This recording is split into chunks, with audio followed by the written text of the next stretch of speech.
ॐ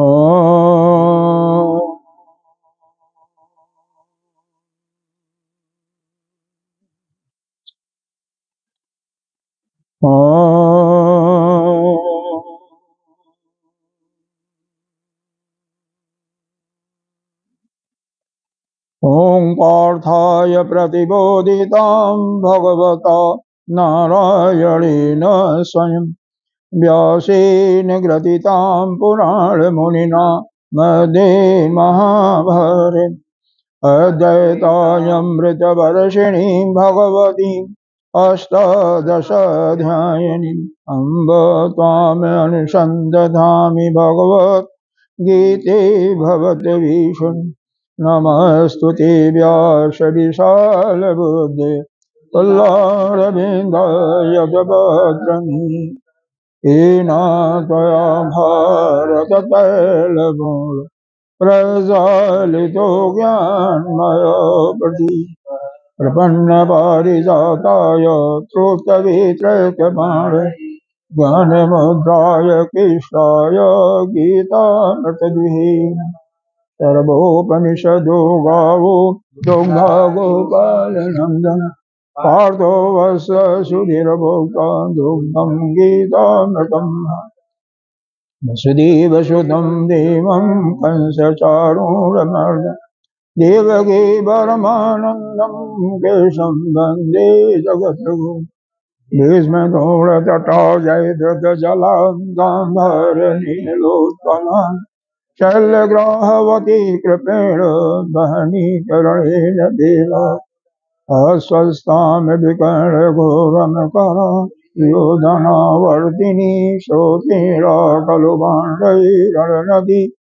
कर्तकः केशव पाराशर्यवच सरोजममलं गीतार्धगन्धोत्कट नानाख्यानककेशरं हरिकथा सम्बोधनाभूति लोके सज्जन षट्पदै हरः पीयमानं मुदा भूयात् भारत पंकजं कलिमलि प्रधंसि न श्रेयस् मोगं करोति वाचालं पङ्गुलङ्घयति यत्कृपातमहं वन्दे परमानन्दमाधवं जं ब्रह्मा वरुणेन्द्ररुद्रमरुतः अस्तुवन्ति दिव्यैस्तैः वेदैः साङ्गपदक्रमोपनिषदैः गायन्ति यमसानः ज्ञानाय अवस्थिततद्गतेन मनसा पश्यन्ति यमयोगिनो यशान्तं न विदुषुरसुरगणा देवाय तस्मै नमः। तस्मै नमः। ॐ सहनावतु सहनो भुनक्तु सह वीर्यं करवावहै तेजस्विनामधीतमस्तु विद्विषावहै। ॐ शांति शांति शांति। सच्चिदानन्दरूपाय विश्वोत्पत्त्यादिहेतवे तापत्रयविनाशाय श्रीकेशाय वयं नमः। नारायणं नमस्कृत्य नरं चैव नरोत्तमं देवीं सरस्वती व्यासं ततो जयमुदीरयेत्। गुरुर्ब्रह्मा गुरुर्विष्णु गुरुर्देवो महेश्वरः गुरुः साक्षात् परं ब्रह्म तस्मै श्रीगुरुवे नमः। त्वमेव माता च पिता त्वमेव बन्धो च सखा त्वमेव विद्या द्रविणं त्वमेव शरणं मम देवदी गजाननं भूतगणादिसेवितं अपेद्यजम्बो फलचारुभक्षम् उमासुतं शोकविनाशकारकं नमामि विघ्नेश्वरपादपङ्कजम्। अनंत श्री विभूषित श्री 1008 पंचायती महानिर्वाणी अखाड़ा की अग्रणी श्रोतीय ब्रह्मनिष्ठ महामंडलेश्वर एवं उत्तर प्रदेश संत समाज के अध्यक्ष श्री सदगुरुदेव भगवान के चरणों में कोटि कोटि नमन बंदन। यहाँ के अधिष्ठात्र देव ब्रह्मचारी श्री कृष्ण चैतन्य जी, भक्तजन सभी के अंतःकरण में आत्मस्वरूप विराजमान उस परमात्मा को नमन करते हैं, वंदन करते हैं। और ये 22वां श्लोक पुनः पढ़ते हैं। अनन्य चिंतयन्तो मां ये जना परि उपासते तेषां नित्यभियुक्तानां योगक्षेमं वहाम्यहम्। इसका यह शायद भाष्य इसका रह गया था ना, भाष्य रह गया था। हाँ, इस याद है? हाँ, रह गया था, कोई बात नहीं। अभी तो और भी कई चीज रह गया था इसमें। अनन्य चिंतयतो मां, अनन्य यह शब्द दोबारा 9वें अध्याय में प्रयोग हो रहा है। एक बार हुआ है 14वें श्लोक में, और अगर आप लोग उसको कैसे नोट करेंगे, नोट कर लें, इस अध्याय का चौथा, पांचवा, 14, 22 और अंतिम श्लोक बहुत ही महत्वपूर्ण है।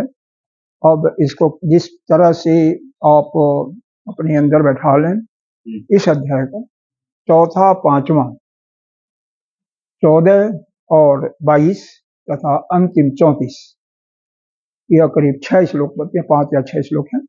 4, 5, 14, 22 और 34। ठीक है। देखो, अब चूंकि इस समय यह संभव नहीं है कि हमें सब कुछ याद हो जाए, और सब कुछ बैठता भी नहीं, तो कम से कम जो महत्वपूर्ण चीजें हैं वो अधिक से अधिक अगर अंदर बैठ जाए तो अच्छा। 14वीं में क्या है, वहां पर यही दिया गया, सततम कीर्तयन्तो मां जततंश दृढव्रतः नमस्तस्य मां भक्ता नित्ययुक्ता उपासते। वहां भी नित्य युक्ता की बात आई है कि नित्य प्रति, मतलब एक प्रकार से जैसे अनन्य शब्द यहाँ पर आया है, नहीं, यहाँ पर नित्य युक्ता नाम भी आया, नित्य अभियुक्ता नाम भी यहाँ भी आया है। हाँ, एक्चुअली कि इसकी महत्ता किस लिए है कि यहाँ पर भी बुद्धि से बिल्कुल दृढ़ हो जाए कि हमें अमुक कार्य करना है, हमें भगवान को प्राप्ति करनी है, भगवान को पाना है, तो बुद्धि में दृढ़ता पूर्वक बैठ जाए, और मन से उसका स्मरण करते हुए उसका कीर्तन, वाणी उसका कीर्तन कर रही है, और मन से उसके प्राप्ति का जतन हम कर रहे हैं। नमस्तस्यम माम भक्ता, पूरे भक्ति का मतलब क्या है, पूरे श्रद्धा पूर्वक उसको नमस्कार करना, नित्य युक्ता, नित्य युक्त होकर के। ऐसा नहीं है कि हम एक दिन 2 दिन किया, 1 घंटा किया, हमेशा। हाँ, अब हमेशा। देखो, रास्ते हमें हमारे उद्धार के लिए भगवान ने कई रास्ते बनाए हैं। देखो, एक तो, और वैसे भी कोई अगर अपने यहाँ तो खैर कोई नहीं, यूपी में चले जाओ, एमपी में, यूपी में, और बॉम्बे में भी होंगे, ऐसी बात नहीं है। कई महात्मा, अगर किसी कोई थोड़ा सा बड़ा गांव है, कई महात्मा है, तो हर एक ही चीज पूछने के लिए हर एक महात्मा के पास आप जाएं। मान लो मुक्ति और शांति हमें कैसे मिलेगी, एक सीधा सा प्रश्न है। तो अगर मान लो कोई राधे राधे भजन करने वाला है, राधे राधे जपते रहो आएंगे, ये हरिया से है ना, तो वह कहा इसमें क्या बात है, अब राधे राधे जपन, राधे राधे का स्मरण करो और आपको भगवान की प्राप्ति हो जाएगी, मोक्ष। वही कहेगा, जैसे मेरे अंदर मैं जो कुछ जानूंगा वही तो बताऊंगा, और जिसके बारे में नहीं जानूंगा क्या बताऊंगा। उसी प्रकार से अगर कोई आचार्य है जो कि यज्ञ करा रहा है, तपस्या करा रहा है, तो क्या कहेगा, वो यही करेगा, यज्ञ करो और आपका कल्याण होगा, आपको शांति भी मिलेगी और मोक्ष भी मिलेगा। और संकल्प आप पढ़ते हो तो वहां पर देखोगे मोक्ष का भी आया हुआ है। हाँ, उसमें आता है कि मोक्ष की प्राप्ति के लिए या किस कामना के प्राप्ति के लिए कुछ, मतलब हर एक चीजें हैं। ऐसे हैं जैसे अभी डॉक्टर, यह तो अनुभव सभी का होगा कि जहां पर डॉक्टरों की दुकान होती है लगातार उसी जगह काफी डॉक्टरों की होती है। जहाँ सोनारों की दुकान होती है, सोनारों की कई होती हैं, और वहीं पर ग्राहक जाते हैं। सब्जी है तो सब्जी का एक नहीं है, कम से कम 10 होगा, 20 होगा। इसी प्रकार से अगर कोई जोग वाला है, रामदेव बाबा का है, तो वह क्या कहेगा, अरे कुछ नहीं है, जो कर हो जाएगा, सत्य बता रहा हूँ, यही है। हाँ, सब अपने मतलब जो हम जानते हैं वही हम दूसरे को परोसेंगे। जैसे हमारे पास जो कुछ है हम वही तो देंगे, तो वही वह कहते हैं। और तात्पर्य है कि वही कहेंगे कि इसी से आपका ठीक हो जाएगा। और राम का भक्त है तो राम का सुमिरन करने के लिए कहेगा, कृष्ण का तो कृष्ण का, और कोई अगर ज्ञान मार्ग का है तो ज्ञान मार्ग को ही बताएगा। वैसे यहाँ पर एक संत बताते हैं, बहुत महान संत हुए, उन्होंने कहा कि इसमें दोनों की कमी होती है, भक्तों की, वक्ता की भी, और अरे श्रोता की भी, वक्ता की भी। हर एक की प्रकृति अलग अलग होती है, उसके अनुसार उसको परोसना चाहिए। परोसना का क्या मतलब है, उसके अनुसार उसको क्या विशेष उपयुक्त है वही देना चाहिए। जैसे थोड़ा सा हम इसमें बता देते हैं, कोई बहुत भावुक व्यक्ति है, भाव का मतलब समझ रहे होंगे, मतलब प्रेम जिसके अंदर बहुत ज्यादा है, माता जी के अंदर भी प्रेम बहुत ज्यादा है, दान की प्रवृत्ति है, प्रेम है, सबसे प्रेम करना, उसके लिए भक्ति मार्ग सबसे श्रेष्ठ है, ठीक है, उसके लिए भक्ति मार्ग श्रेष्ठ है। कोई बहुत चंचल व्यक्ति है तो उसके लिए आप यज्ञ कराइए, मन नहीं लगता धीरे धीरे कराइए, या योगाभ्यास पहले कराइए फिर जब कराइए। योगाभ्यास से क्या, जब आसन करेगा, प्राणायाम करेगा, तो अंदर की चंचलता थोड़ी सी ठीक होती है, और फिर उसके बाद उसको लेंगे। अगर उसकी प्रतिभा किसी की बहुत तीव्र है तो उसको ज्ञान मार्ग,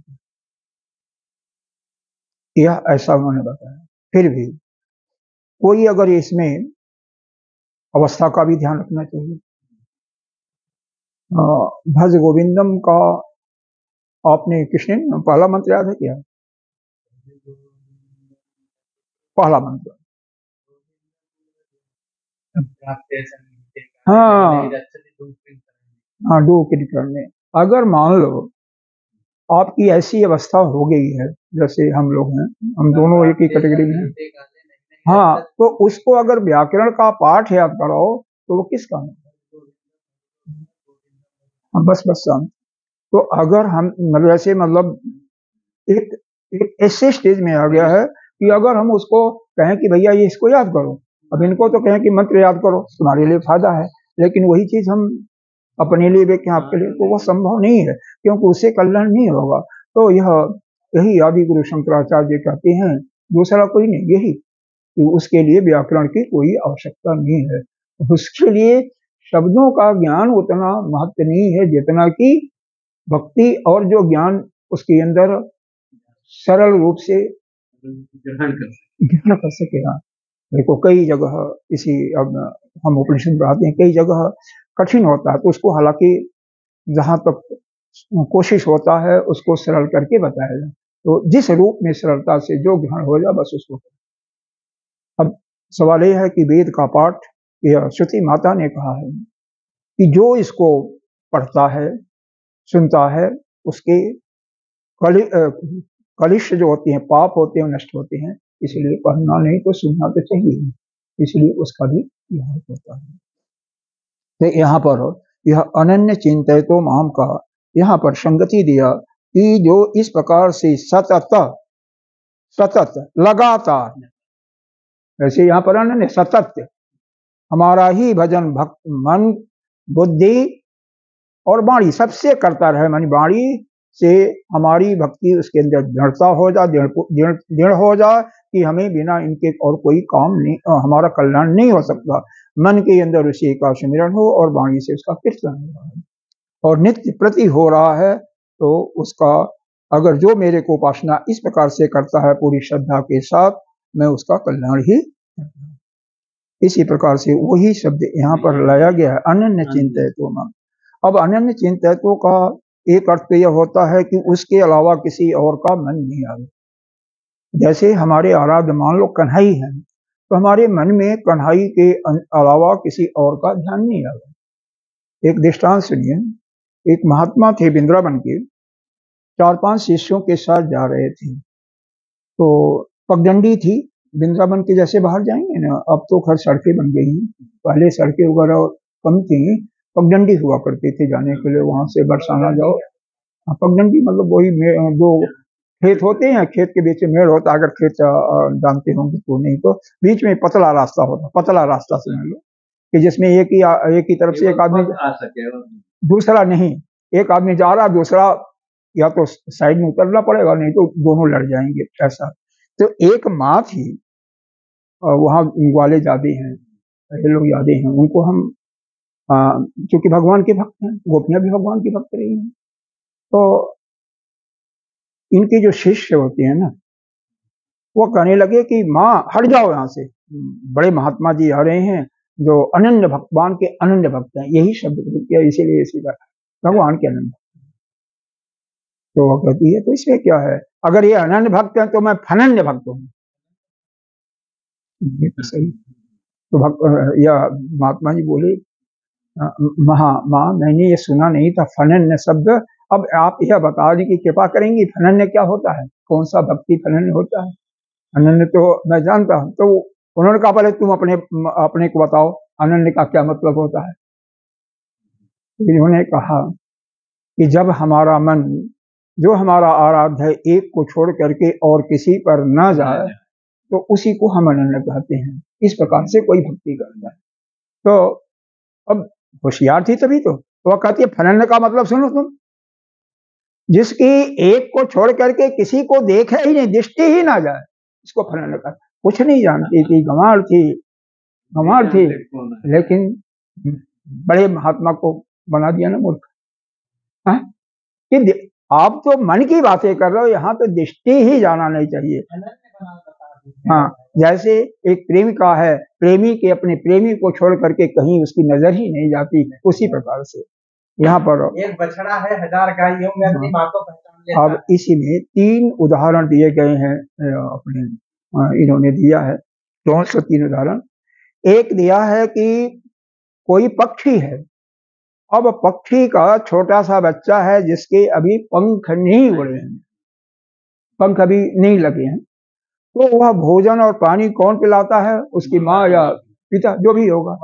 तो हाँ, तो उसका इंतजार जिस बेसब्री के साथ करता है उसी को हम अनन्य कहते हैं। कि माँ आएगी या पिता आएंगे, वो हमें पानी भी पिलाएंगे, खाना भी पिलाएंगे। इसी प्रकार से गाय का बछड़ा है, जो आपने कहा वही उदाहरण दे रहा हूं।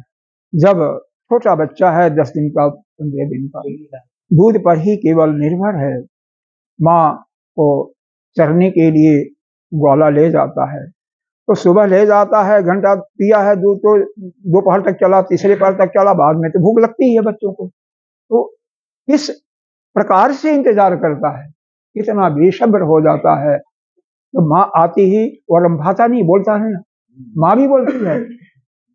हाँ, तो जिस प्रकार से वह बच्चा लगातार टकटकी लगा करके माँ का ही एक प्रकार चिंतन कर रहा है, उसी प्रकार से अगर आप प्रभु का चिंतन करते रहो तो उसी को अनन्य कहते हैं, और वह फिर प्रभु आपको अवश्य नहीं।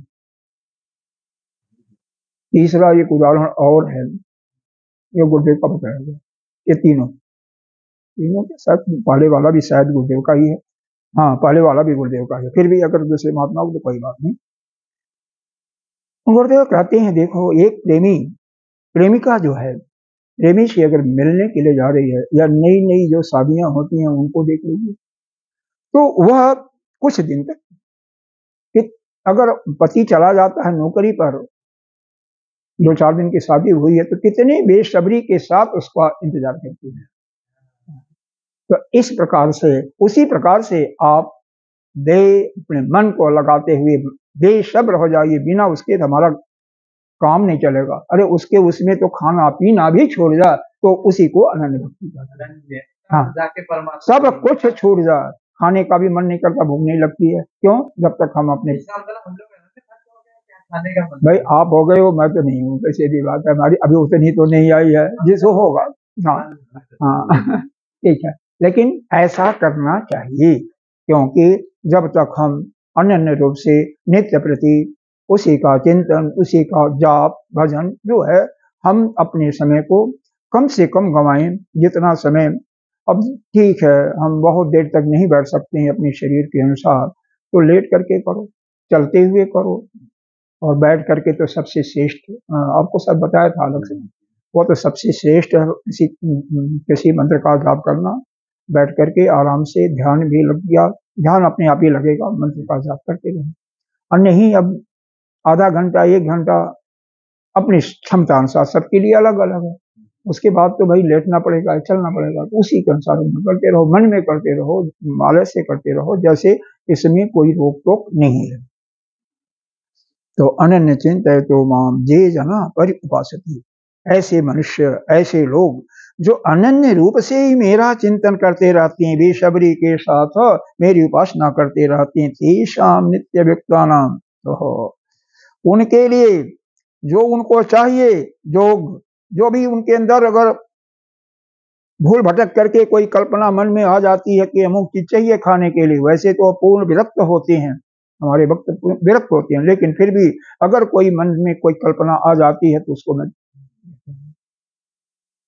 कल शायद एक उदाहरण आपको सुनाया था, जो कि जगन्नाथ मिश्र का सुनाया था ना, कल जगन्नाथ मिश्र का सुनाया था ना, याद है ना, जो लिख रहे थे और इसी को वहां में क्यों गदा में क्यों, ठीक है कोई बात नहीं, ये भूल जाता है तो कोई ऐसी बात नहीं, लेकिन कम से कम हाँ हमें वैसा करना चाहिए, वो नहीं, बाकी तो ठीक है, तो ठीक आ गया बोला, कोई भी दृष्टांत याद एक को वो अच्छा।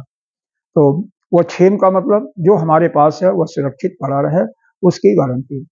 एक चीज इसमें और बता देता हूँ, वो भी बहुत जरूरी है। जैसे हर एक के घर में, मंदिरों में कई देवता होते हैं, कहीं हम मंदिर में जाते हैं तो भी 5-7 देवता, तो जो सबको नमस्कार करो, सबको जो कुछ करना हो करो, ध्यान करो, कोई बात नहीं, लेकिन जो अपने देवता हैं ना, उन्हीं का विशेष रूप से जाप, उन्हीं का ध्यान, स्नान कराना तो सबको कराओ, कोई मना नहीं है, घर में कर रहे हो, लेकिन आपके मन में चिंतन किसका हो, जो अपने आराध्य,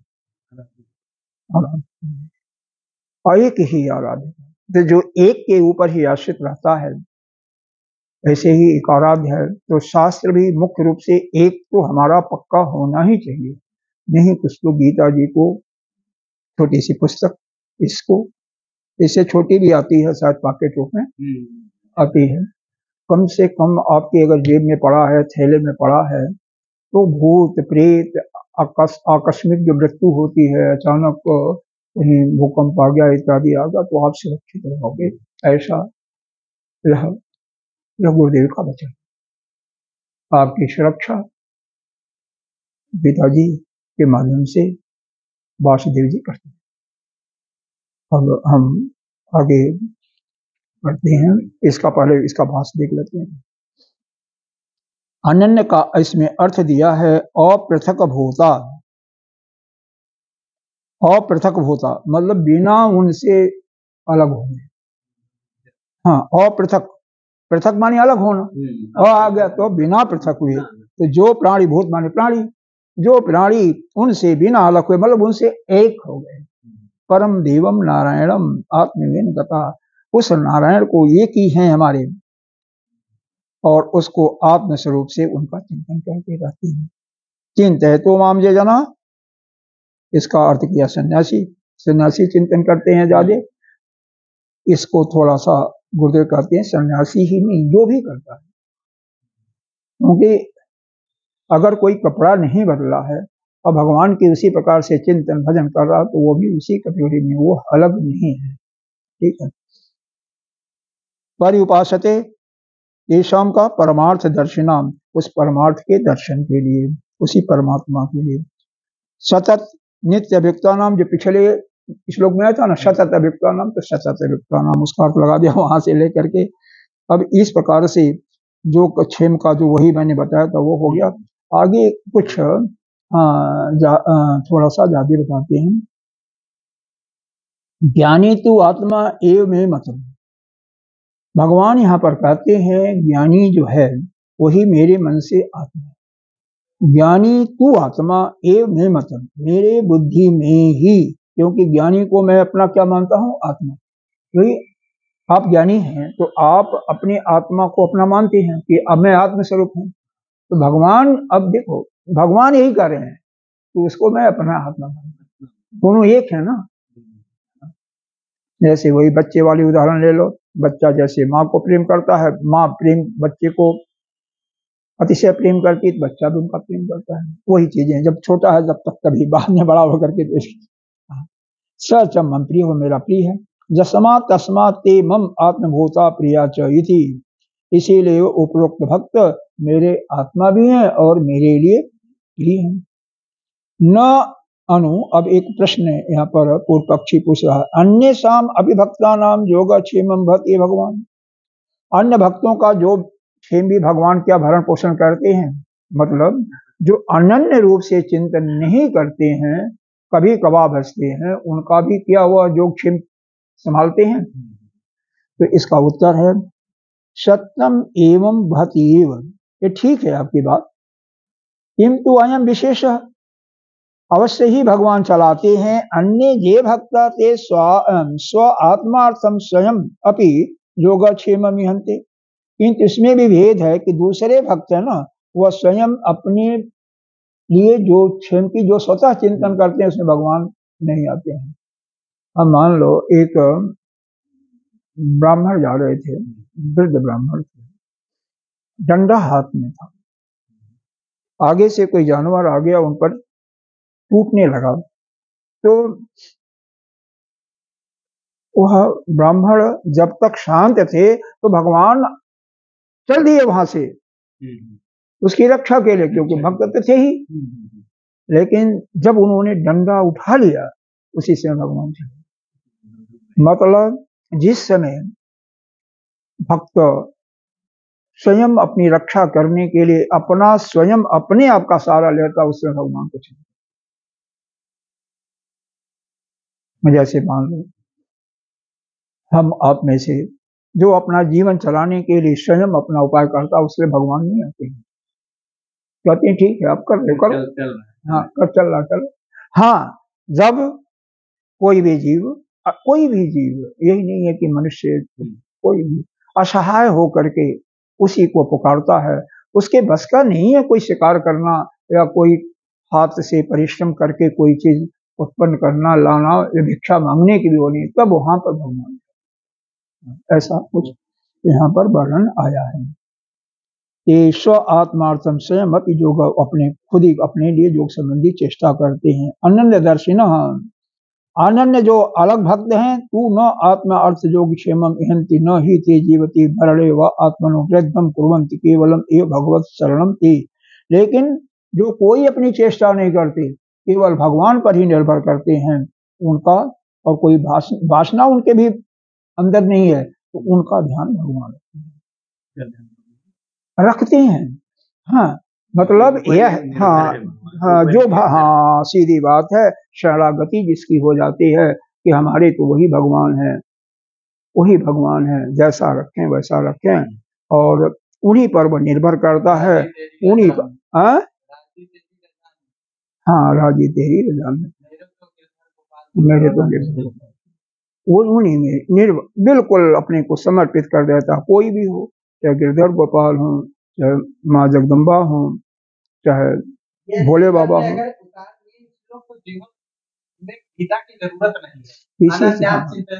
अगर हाँ बिल्कुल ये जीवन को सुधारने के लिए, किसी के सुधारने के लिए, हाँ यह हाँ, तो इसको अपने जीवन में बिल्कुल अपने जीवन अपने याद नहीं रखने से काम चलता, अपने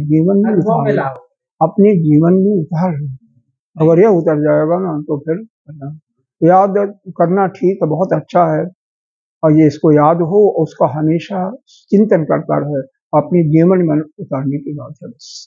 अब आगे संगति है अगले श्लोक की।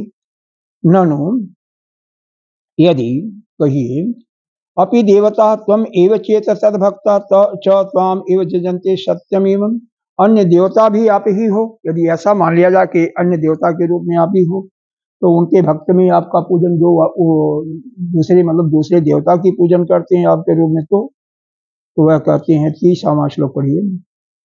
जे अपि अन्य देवता भक्ता यजन्ते श्रद्धान्विताः ते अपि मामेव कौन्तेय यजन्ते विधिपूर्वकम्। अब यहाँ पर यह बताया जा रहा है कि जो अन्य देवता की उपासना करते हैं, और मेरे ख्याल से जो भी भक्त होते हैं, ज्यादा लोग, अब कोई भगवान के भक्त तो बहुत कम लोग करते हैं, अन्य देवता की ज्यादा करते हैं। अब कई लोग ऐसे होते हैं कि इनकी भी करते हैं उनकी भी करते हैं, तो उनका कोई नहीं करता, एक की करते हैं उनकी। कोई भाई हनुमान जी का करता है, महाराष्ट्र वाले नहीं, महाराष्ट्र वाले ज्यादा इनकी करते हैं, गणेश जी की करते हैं। तो वह गणेश जी के रूप में वही भगवान, उनकी जो मनोकामना होती है वही भगवान देते हैं। मतलब इनको भी कृष्ण भगवान का अवतार मानते हैं, ऐसा मानते हैं गणेश जी को, कहीं पुराण में, किसी पुराण में आया है। तो ठीक है, इसको उनको भी तो, लेकिन ना भी हों, छोटे देवता भी हों, लेकिन उनका भी जो कोई आराधना करता है तो उसके लिए भी वही परमात्मा उसी रूप में उनके जो कामना होती है वही पूरा करते, ज्यादा नहीं देते। मान लो आपकी इच्छा है कि हमें 10 लाख रुपया मिल जाए, 1 लाख रुपया मिल जाए, ऐसा है, बहुत ज्यादा कोई नहीं मांगता, सभी लोग ज्यादा नहीं मांगते। छोटे आदमी छोटा मांगते हैं, बड़े आदमी बड़ा मांगते हैं। तो जो मांगता है बस वो मिल जाता है। बस कहीं ना कहीं तुरंत नहीं मिलता, कुछ दिनों के बाद अगर वह भजन कीर्तन करता रहता है, भगवान पर श्रद्धा समर्पण रखता है, तो उसको मिल जाता है। बस जिसका करता है उसको मिल जाता है। ये अपनी मामेव कंचनजंति भी पूर्वक अभिधि पूर्वकम, लेकिन वह उसको कहते हैं कि हे कुंती पुत्र, वह मेरा ही पूजन करते हैं लेकिन अज्ञान से भरा हुआ। वह मेरे को जानते नहीं है, वह उसी देवता को सब कुछ जानते हैं। इसका मतलब मेरे को जो नहीं जानता वो अज्ञानी है। और फिर भी जो जिसकी श्रद्धा से किसी भी देवता का पूजन करता है तो भी उसको भी मैं ही देता हूँ, जितना मांगता है उतना ही देता हूँ, उससे ज्यादा नहीं है। क्यों?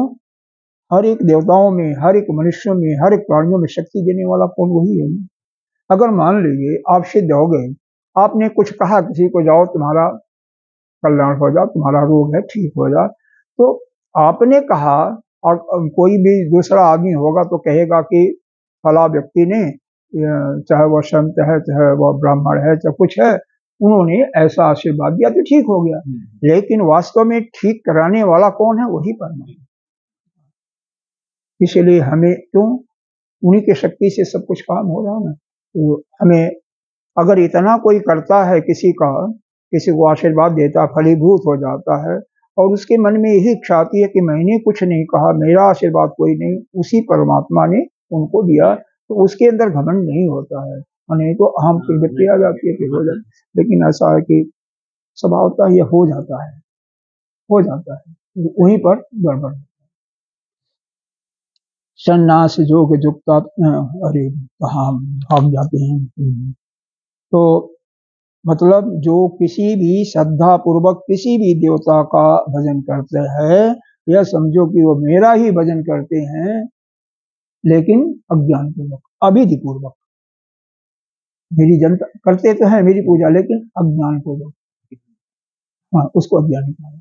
अभी जैसे बता रहा था ना, 10 आपके पास 5 मंदिर हैं, तो एक अपने आराध्य का चिंतन हमेशा हर वक्त, और बाकी को भी जो नमस्कार तो करना सभी। मान लो जैसे आपके गुरुदेव के साथ 4 और संत बैठे हुए हैं, तो प्रणाम तो सबको करना ना, सबको करना ना। लिफाफा भी दे रहे हो तो सबको देना है, कम अधिक की बात अलग है, लेकिन देना तो है ना, आदर करना है। लेकिन आपका मन कहाँ जुड़ा हुआ है? गुरुदेव के सही। वही जो है, उस जो अपना आराध्य है उसके मन उसमें जुड़ा हो, और बाकी सबको देखो, सबको प्रणाम तो करना ही है। अब जैसे एक चीज देख लो, मान लो कोई आपका दुश्मन आ गया घर पर, पहले रही होगी, वो अभी आपको देख करके अच्छा नहीं समझता है, और आप भी उसको देख करके किसी के साथ आ गया, तो सबको चाह दोगे तो उसको नहीं दोगे? उठा लीजिए, उसको उठा लीजिए, उठा लिया, आप उठाइए, क्योंकि आप जानते भी। भजमन नारायण नारायण नारायण नारायण नारायण नारायण नारायण नारायण भजमन नारायण नारायण नारायण नारायण नारायण नारायण। ठीक। हाँ, इसका जो भाष्य है वही है जो कि शब्दों का अर्थ और कोई खास नहीं है, इसलिए इसको कोई जरूरी नहीं। यहाँ पर एक प्रश्न पूछ रहा है, कस्मात् ते अभित पूर्वक जनते तुच्यते, कैसे आप कह रहे हो भगवान की वह अज्ञान पूर्वक पूजन करते हैं आपका, इसको बताइए। तो इसके लिए 24वां श्लोक है, अहम ही सर्वयज्ञानां भोक्ता च प्रभु एव च न तु मामभिजानन्ति तत्ते नाथ सच्चवन्ति ते। अब यहाँ पर ये बता रहे हैं, यद्यपि अहम ही, मैं ही, भगवान कह रहे हैं मैं ही सभी यज्ञों का भोक्ता हूँ। भोक्ता, भोग करने वाला। अब यहाँ पर किसी ने कहा, एक बालक था, कहा कि पिताजी ने कहा भगवान का भोग लगाने के लिए। वो कहता है, पिताजी अरे मैं क्या भोग लगाऊं, ये तो खाते होते कुछ नहीं है। जैसे आप भी खाते नहीं। जितनी रोटी मैं ले जाता हूं गिन करके, अब उतनी रोटी मतलब आधे घंटे के बाद या 20 मिनट के बाद आता हूं तो सारी की सारी रोटियां खाते हैं, खाते तो है नहीं।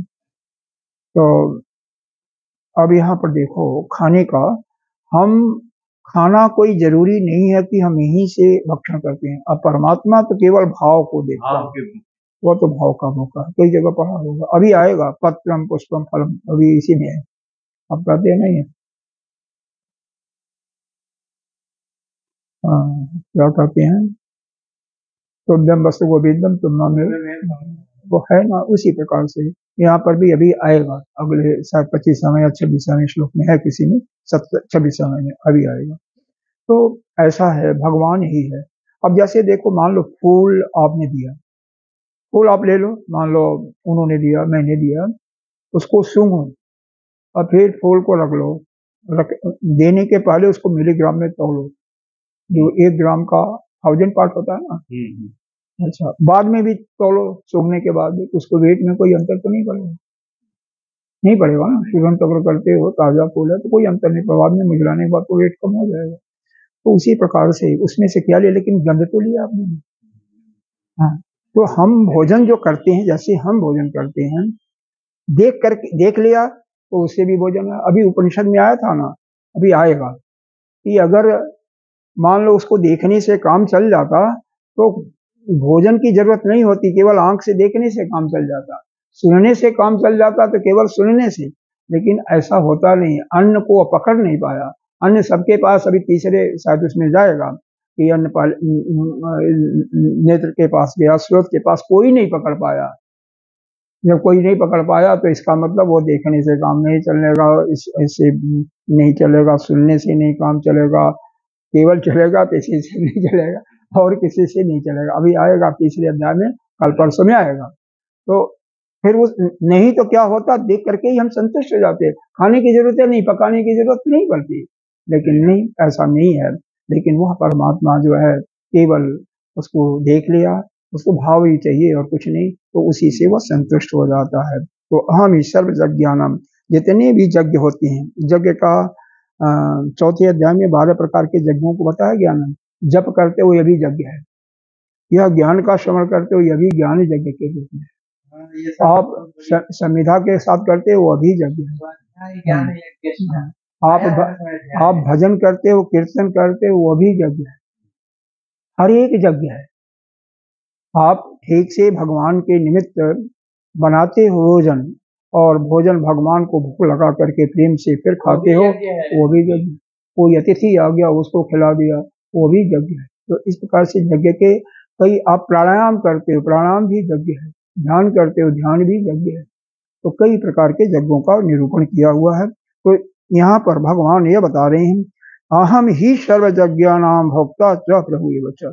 हम ही जो है सभी प्रकार के जितने भी नाना प्रकार के यज्ञ हैं सबका भोक्ता मैं ही हूँ, प्रभु एव च, प्रभु के रूप में, भगवान के रूप में। न तो माम बीजानंती, अब यहाँ पर कह रहे हैं लेकिन अज्ञानी जो पुरुष होगा मेरे को तत्व से नहीं जानता।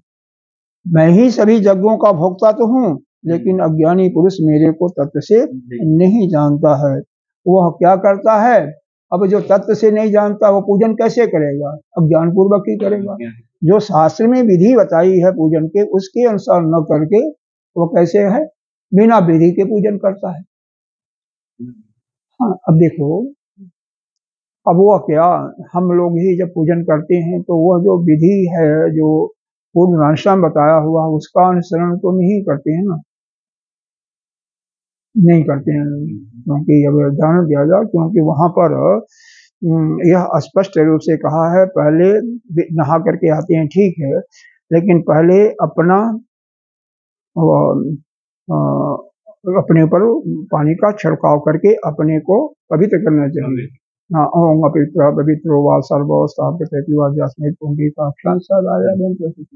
उसके बाद 3 बार जल का पान भी करना है, फिर हाथ भी धोना, फिर भगवान को जो करना है करो, फिर उनको स्नान कराओ, सब कुछ करो। लेकिन वो सब हम नहीं करते हैं। हम सवेरे भी हम लोग क्या करते हैं, लेट होता ही है, 5:30 बजे 5:45 हो जाता है, सफाई करने में थोड़ा सा वैसे ही कर देते हैं, भाव होता है ठीक है। तो वही कहते हैं अज्ञानी जो है विधि पूर्वक नहीं करते हैं, अविधि पूर्वक अज्ञान पूर्वक ही मेरा पूजन करते हैं। तो ना वो तत्व से नहीं जानते अज्ञान पूर्वक, तो उसका फल भी उसी प्रकार से होगा। है? तो क्या होता फल, फल पतन होगा, बहुत अच्छा नहीं होता है। हाँ, उद्गम नहीं होता है। इसके भाष्य को देख लीजिए थोड़ा सा। अहमी सर्वयज्ञानाम श्रीतानाम अस्मार्तानाम च सर्वेषां यज्ञानाम देवतात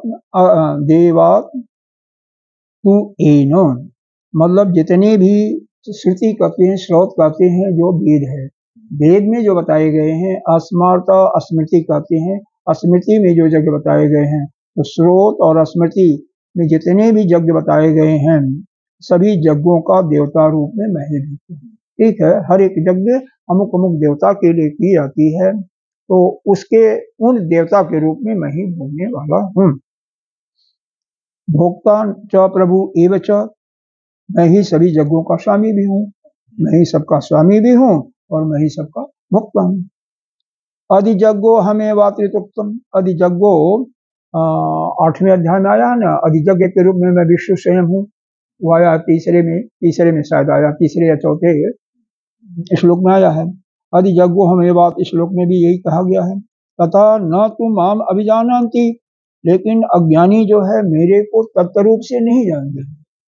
अब देखो, अज्ञानी तत्व रूप से, अज्ञानी तत्व रूप से जानने का मतलब क्या है, वह जो प्रभु है तत्व रूप से वही मैं भी हूँ।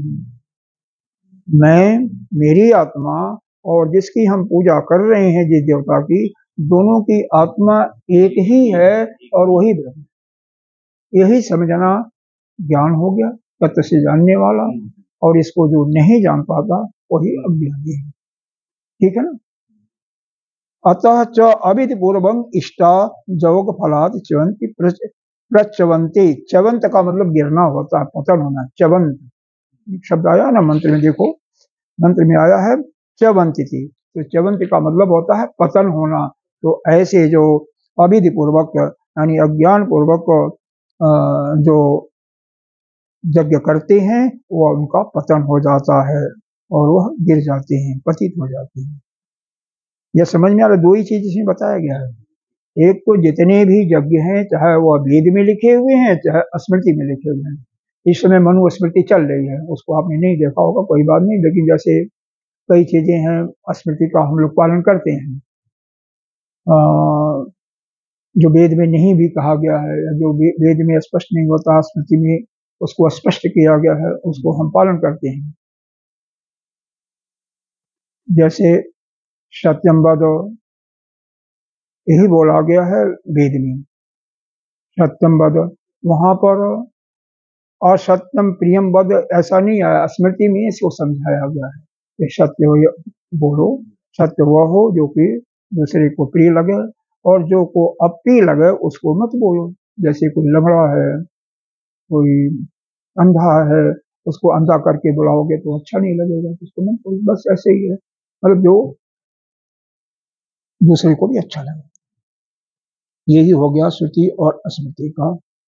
और जो विधि पूर्वक करता है, तत्व से मेरे को जान करके करता है, वो ज्ञानी हो गया, मतलब श्रेष्ठ हो गया। और जो अज्ञान पूर्वक करता है वो उसका पतन होता है।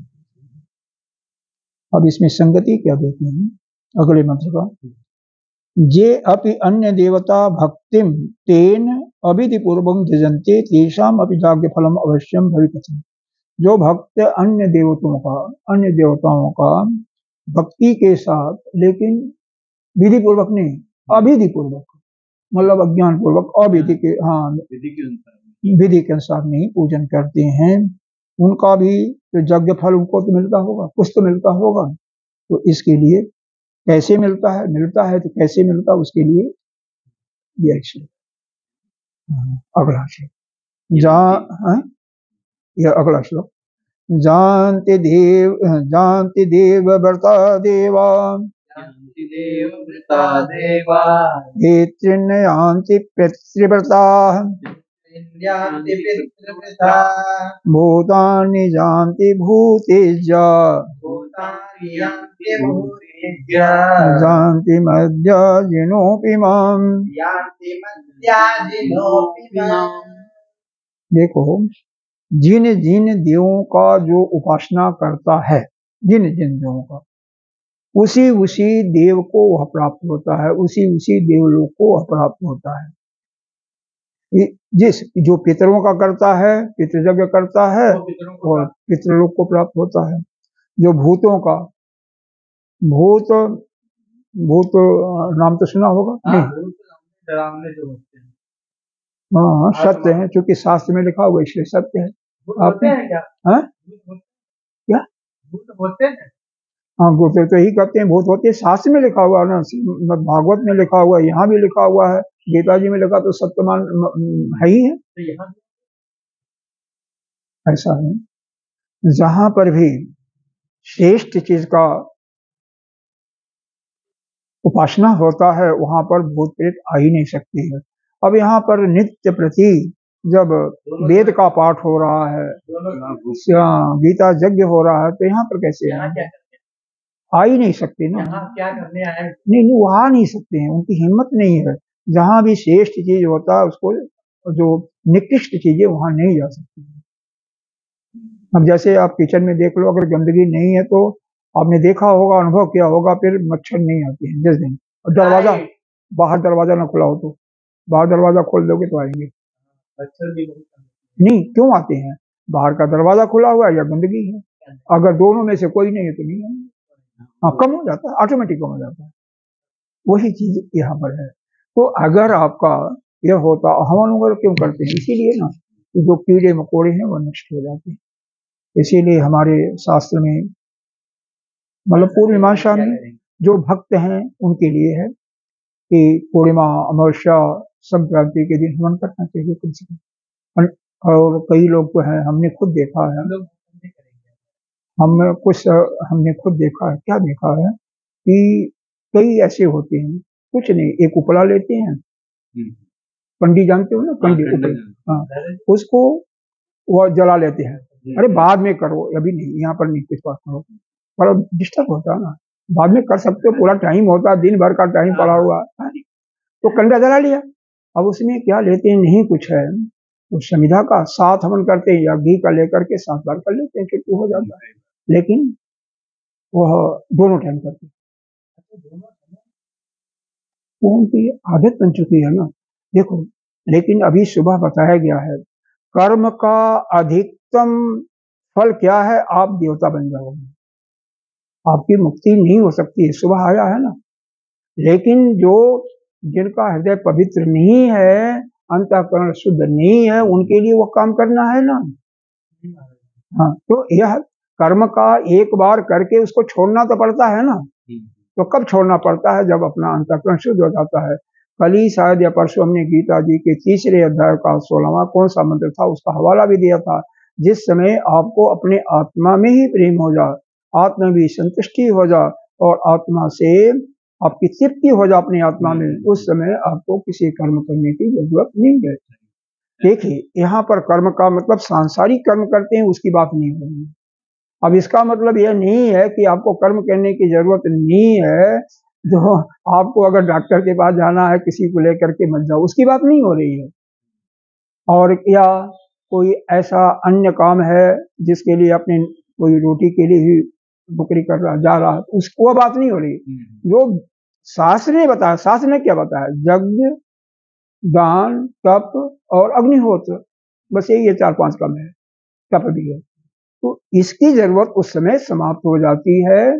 लेकिन फिर भी गीता जी के 18वें अध्याय के 5वें श्लोक में बताया गया है, देख लो, पढ़ देता हूँ कि यह पांचों चारों काम 18वें अध्याय का 5वां श्लोक है।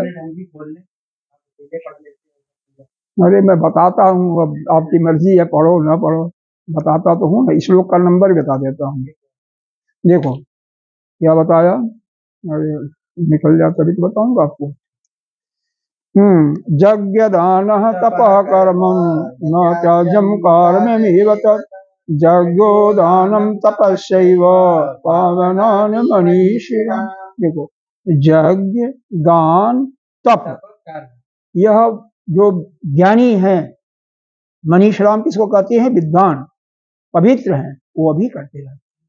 तो ऐसा है। तो भगवान ने भी एक जगह कहा है अर्जुन से कि हे अर्जुन, यद्यपि 3रे अध्याय में आया है, मेरे लिए किसी कर्म की जरूरत नहीं है, मेरे लिए कोई कर्म भी करना का कोई कहीं विधान भी नहीं है, लेकिन फिर भी हम जो आने वाली पीढ़ी है उसको रास्ता दिखाने के लिए, क्योंकि हमारे बताए हुए रास्ते पर चलेगा, तो इसीलिए हम संग्रह के कामना से हम कर्म करते रहते हैं। देख, मैं तेरा क्या बना हूँ? सारथी। मतलब कोई जरूरत नहीं हमारे कर्म के लिए करने के लिए, फिर भी मैं काम कर रहा हूँ। तो यह कर्म हमें करते रहना चाहिए। ठीक है, यह सब वर्णन सीधे आपको गीता जी में भी आपको सिद्धांत दिया और स्मृति में तो खैर बाकी कहा ही गया। तो यहाँ पर हम पढ़ रहे थे भूतानि जानति भूतेज्य। तो भूतों की जो पूजा करते हैं, भूत यज्ञ जो करते हैं, वो क्या भूतों को ही प्राप्त करते हैं? हाँ, वही मान लो, तो उनको प्राप्त होते हैं। हाँ, ऐसे है। देखो वास्तव में देखो, हाँ गुरुदेव, हाँ बिल्कुल बताया हुआ बिल्कुल जो आप कह रहे बताया, हमने भी सुना है। लेकिन गांव में ये ज्यादा होता है। नट बाबा, पीर बाबा हैं। अरे हम लोगों ने शायद हमने भी वो जना चढ़ाया होगा। नट बाबा, पीर बाबा और कौन कौन बाबा है? हाँ, पपना मऊ में बुढ़वन बाबा है। हर एक लोग करते रहते हैं। लेकिन अब देखो यहाँ पर भी क्या बताया है, उनके रूप में उसको मैं ही प्राप्त करता हूँ। लेकिन अगर जो उसको अज्ञान रूप से पूजन करते हैं, क्योंकि अविधि पूर्वक करते हैं, विधि पूर्वक नहीं करते हैं, तो उनका कल्याण वहां पर नहीं है। और जो मेरे को तत्व से जानते हैं, तत्व के रूप में करते हैं, उनका कल्याण होता है। सीधी सी बात है। तो माम मध्य आजिनो अभिमाम, और जो अन्य उपासक हैं अज्ञान के कारण मुझ परमात्मा को, मुझ परमेश्वर को नहीं जानते हैं, उनका क्या पतन होगा? मध्य जिनोपिमाम, जो नहीं जानते और जो मेरे को जान करके यह पूजा करते हैं, उनका कल्याण होता है। ये बता दो। यहाँ पर यही लिखा हुआ है कि भूतान जानति भूतेज्य, जो भूतों की पूजा करते हैं वो भूत को ही प्राप्त होते हैं। मतलब जिस जिस देवता की पूजा करोगे, आराधना करोगे, उसी लोक को प्राप्त होगे। बस सीधी सी बात यहाँ पर यही है। ये हमारा प्रश्न हाँ क्लियर हो गया आपको। हाँ, अब यहाँ पर देखिए, अब भाष्य देखिए तो और क्लियर हो जाएगा। जाति गच्छन्ति देवव्रता देवेषु व्रतम नियमो भक्ति च येषां ते देवव्रता। जिनका नियम भक्ति देवों के लिए है, जिनका नियम और भक्ति किसके लिए है? देवताओं के लिए है। वह उसी देव के उपासक गण उन्हीं के लोक को, देवी को प्राप्त होते हैं। पितृन, जैसे कोई पितर लोक का किया, श्राद्ध किया इत्यादि किया, तो वह पितृभक्त क्या होते हैं? वह पितरों को ही प्राप्त होते हैं। श्रद्धादि क्रियापरा पितृभक्ता, मतलब श्राद्ध इत्यादि में करते रहते हैं। भूतानि विनायक मातृगण चतुर्भि अन्यादीन जानती भूजे भूतेजा भूतना पूजना। जो भूतों की पूजा करने वाले हैं, विनायक, षोडश मातृका गण, चतुर्थ भग्नि आदि भूत गणों को ही पाते हैं। देख लो, यहाँ पर तो बहुत कुछ विस्तार बता दिया। तथा जानती मध्याजिनो, जो मेरा पूजन करने वाले वैष्णव लोग हैं, वो मेरे को ही प्राप्त होते हैं। मध्य जनशीला वैष्णवा मामिर, लेकिन जो अज्ञान के कारण मेरी पूजा नहीं करते हैं, मुझ परमेश्वर का भजन नहीं करते हैं, उनका क्या होता है? पतन होता है। भाई सीधी बात यह है कि टिट पाट है। जिसका आप पूजन करोगे, जिसका जजन करोगे, उन्हीं के लोक को प्राप्त। भगवान का करोगे, ज्ञान पूर्वक करोगे तो भगवान आपको कल्याण करेगा, अज्ञान पूर्वक करेगा तो पतन होगा। सीधी बात है। अब यहाँ पर इसके बाद कहा जाता है, न केवल भक्तानाम अनवृत्ति लक्षणम, यानी भक्तों के केवल अनंत, जो श्रद्धा के साथ विधि पूर्वक करते हैं उनको तो अनंत फल मिलता है। लेकिन कैसे किया जाए पूरा? मान लो हमारे पास नहीं कुछ है तो हम कैसे करें? किंतु मेरी आराधना तो सुख पूर्वक ही करनी चाहिए, तो कैसे की जाए? उसके लिए अगला मंत्र है। टाइम हो गया क्या? ठीक है, तो इसको हम पढ़ देते हैं, अर्थ बता देते हैं, बाकी विश्लेषण करते हैं। पत्रम पुष्पम फलम तोयम, पत्रं पुष्पं फलं तोयं, जो मे भक्तया प्रयक्षति, यो मे भक्त्या प्रयच्छति, तदहं भक्तो उपतम स्वामी। तदहं भक्तं हम इसको यहीं तक करो ना, इसको ठीक से करो। तदहं भक्ति उपहृत तदहं भक्तं उपहृतं स्वामी प्रयतात्मनः। अस्माकं प्रयतात्मनः। मतलब भगवान को क्या चाहिए? बहुत कुछ कहा। श्रद्धा चाहिए, श्रद्धा के साथ क्या दे? पत्र पुष्प फल, जो भी, तोय जल, तोय माने जल होता है, जल जरूर दीजिए। भक्ति के साथ, श्रद्धा के साथ जो भी समर्पित करता है। भाई देखो, कुछ नहीं है तो जल तो है ना, जल को जरूर दीजिए। तदहं भक्तम उपरतम, उसको मैं भक्ति जो प्रदान करता हूँ। ठीक है ना, जो कुछ न कुछ भगवान को प्रश्न करना चाहिए, और मैं जो भी होता है पत्र पुष्प फल, उसको मैं भोग लगाता हूँ।